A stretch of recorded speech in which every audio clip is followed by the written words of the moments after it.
xoolee ak situation bi bañ ñu interpréter ko ndax defe ne leneen nañu yóbbu Casamance moo tax ma mujjee ñaan Cheikh Mbengue bii mu ànd ak Serigne Ndiaye bu Thiès ànd ak Alpha Diop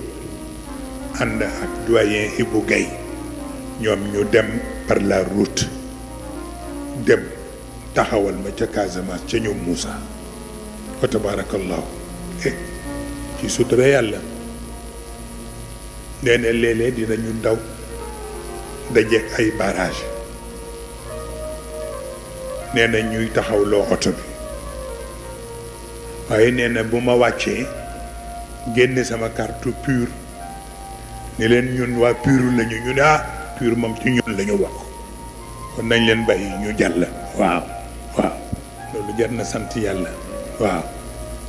ba keroog ñu yegg Casamance def seen farata waaw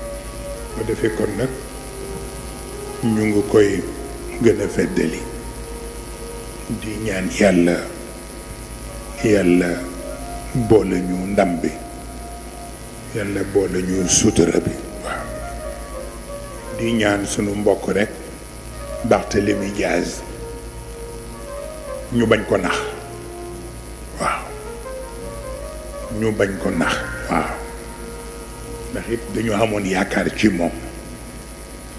te wax naa fii ci gàmmu gi ñoom Sonko ni leen bu leen ko seetaan ndax ci yàqal ko la ñu jëm waaw ba tax na kon nag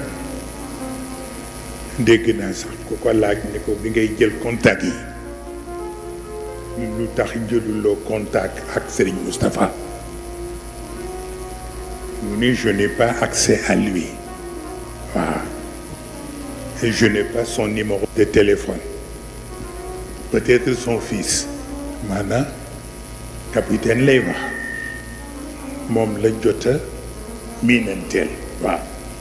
waaye miinanteel gi sorewul waaw ndax genre yóbbante la rek ndax boo jotul ci kilifa te jot ci njabootam war ko mën a yóbbante ca moom waaw boo ko defee kon nag ñoom ñëpp ñu ngi leen di bàyyi xel Khalifa Sall ba ma yégee ni jël na décision pour dem ca